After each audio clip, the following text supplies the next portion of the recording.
Hello, it's Ollie here at the Crafty Whisk, and I'm so grateful that you could join me today. Hi everyone. Today I'm doing another card swap. The theme of this one is white plus one. So basically it is predominantly a white card with a splash of colour somewhere.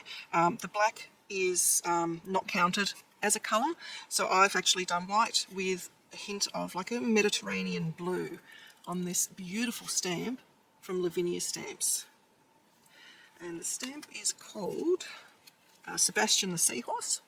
And then the die that I've used with all the holes in there, I'm just trying to tilt it a bit for you, that is from Nellie's Choice, and it's just called Bubbles.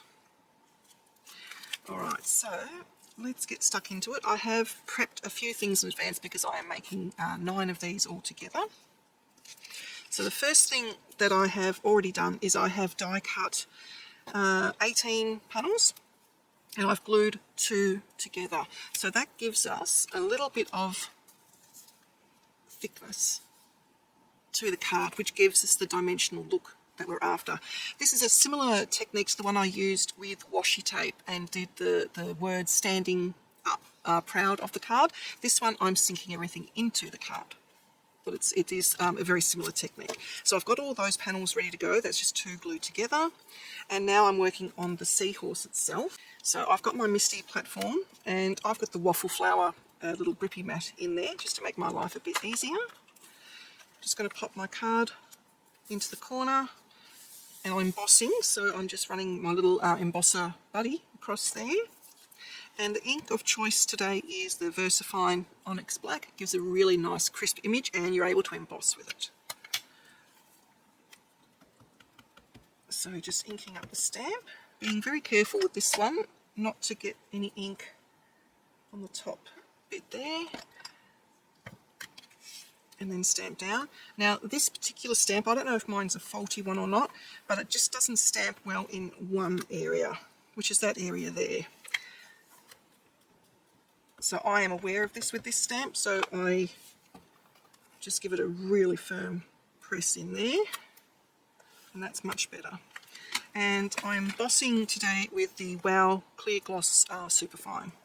And I've just got it in a big tub because I use this one a lot, and it just makes life easier. All I then do is just sprinkle the powder on, and then it all just goes back into my tub. So I'm going to keep going, and I'm going to do 9 of these. You need, because I'm doing 9 cards, I've already done 9.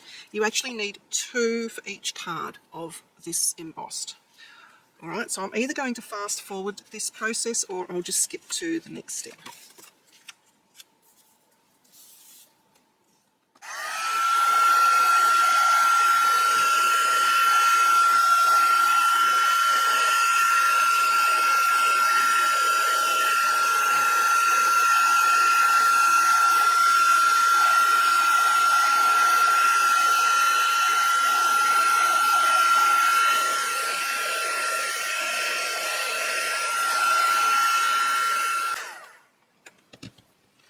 You can see they're just getting a little bit warped, so I'm just going to pop a weight on top of them and just put the hottest one down the bottom, and that will flatten them back out again.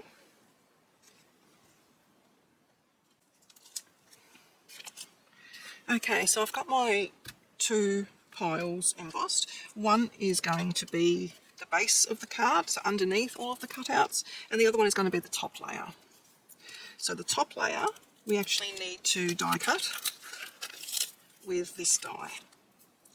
So I will be using my big die cutter for this because I have so many, and the hand crank one will take a while. So I'm just trying to work out which way I had this. I had the bigger ones down the bottom. Alright, so basically all you do is you pop that on top, and as even as you can around the edge because it has to sit on top of that one. And I'm going to go ahead and die cut all of these. Alrighty, so this is the last one that I have cut. And I just thought I'd show you with intricate dies like this how I get all the bits out, because there's a lot of bits. So first I normally go over it with this little brush tool. I think it's from Scissors. And I get what I can out with that first. And then after that, it is a little bit tedious. I've tried all sorts of different things, and this is the quickest and the cleanest, as all these dots go flying all over my table. It's easier to do it while it's still in the die, because you need to get the bits out of the die anyway, so it doesn't clog up when you're doing multiple cuttings of it. And then it doesn't warp the paper or tear the paper if you accidentally go through the wrong bit. And then remove it. If there's any left in the die, take them out. And then I just sort of, any that are still in there, I just tend to poke out. Make sure they are all out and not just sort of like hanging on. There we go. And you can use any sort of pokey tool, even a pair of tweezers. Just get rid of all that. And then I've done quite a few. I don't keep the bits that come out of the ones I've stamped, but that's all the plain white ones. So I'm going to keep them. It's got a lovely little stitched edge to it with this die. So you can put little things in there. The smaller ones you can use as confetti. I don't know, there's uses for everything. Alright, so we have all of these cut out, and we've got our other ones which are just embossed. So the next stage is to stick the ones we have embossed over the ones we have already stuck two together. So I know it doesn't look like much at the moment. It does all come together, I promise. So we just grab some glue.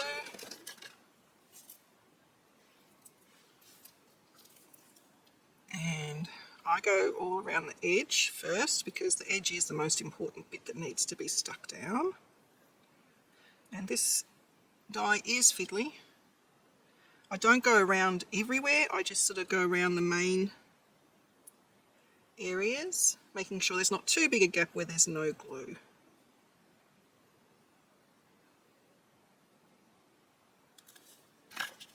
Like so. Make sure it's the right orientation with the holes, and then make sure the holes are all lined up exactly. The more precise this bit is, the better the end result will be. And then I'm just going to put a weight on that, and I'm going to keep going with this, and I will cut to the next step. Alright, our next step is to adhere the base to the cutout. So here we do need to be very precise. The cards, in my case, the two bits of cardstock are different sizes because the die actually did cut, oops, I'll show you. The die actually cut a little bit of a frame off. So it's not just a matter of tapping it and then they're going to be aligned, because they're not in my case. They may be in your case. So I just look for key areas that are the same, like easy to spot. Like for instance, in my case, the seahorse's eye and the tail here, they're very good areas that I can line it up pretty well. And then it's just a matter of sort of shimmying it into place.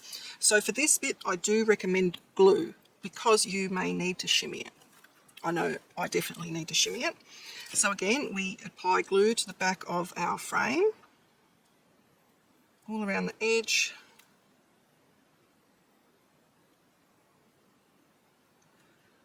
And then once we've gone all around the edge, we can go into key areas of the frame. I just sort of dot it around. It's easier with this particular die to do that. If you have a more intricate die, it may even pay to attach a double-sided sticky sheet to your cardstock first and then die cut out of that, so you can just basically use these as sticker panels and then stick it straight down. But I am using glue. My head may get in the way here because I do need to make sure that it is lined up perfectly, and you do need to be accurate to get the full effect. So I'm looking up the top with his little, I don't know what they are, these little bits here on his head, and his eye. Give that a good press, and you can see there that it is all lined up. So again, I'm going to put a weight on that, and I will keep going. Again, I'll probably cut to the next stage. Take your time with this, although in saying that you can't take too long because the glue will grab, and once it's gone past a certain point of grabbing, you can't move it. So I would advise to do this on a nice day. It doesn't matter if it's raining or wet, but not on a hot day where glue will tend to grab really quickly.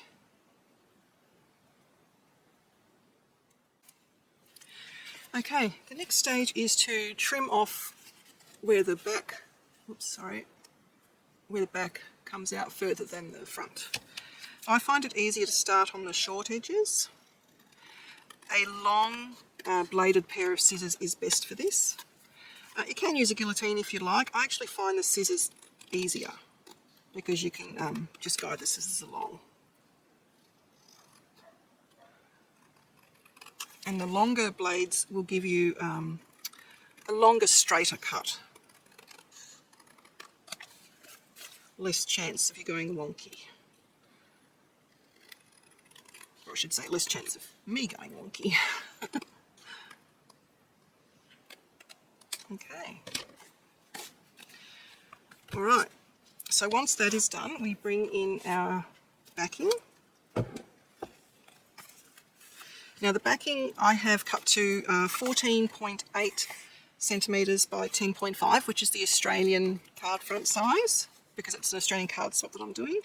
And then we're basically just going to adhere these to the front, leaving a nice border all the way around. So you can use glue, tape, whatever you have to hand. I'm just going to use glue because I have it here, and glue gives me time to shimmy if I don't get it in the right place, which, let's face it, it's me, so I'm not going to get it in the right place first time normally. Now with this particular die that I'm using, it's not going to give me the same border around the whole image. It's going to give me less of a border at the top and more of a border on the sides. That's just the die. I could trim down my card front, this bit here, to make it an even border all the way around, but I don't think that's really necessary. It's just a pop of colour that I'm requiring on here. I'm not really too fussed with the size of the border. Okay, so I will cut now to the next step for you. Okay, the next step is embellishing. So I'm just using some clear little crystal drops. And these ones are just little 3mm ones. And I'm going to put those just in a few of these bubbles here to make it look like they are bubbles from the seahorse. I'll just grab my little tool. I'll pop in 3 dots of glue. I should get rid of the ones underneath. Right. And then just drop in the little gems, making sure I've got them the correct side up, like so.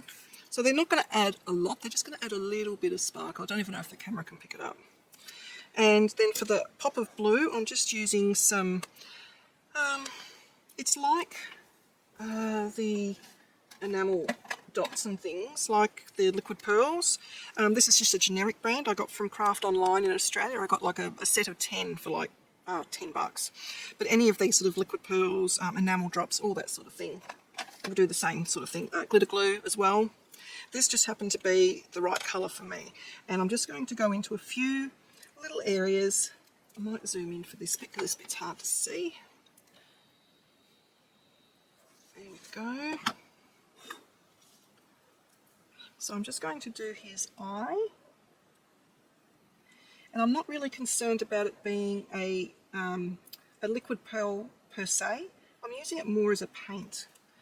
And then on these little bits I'm just going to drop and drag.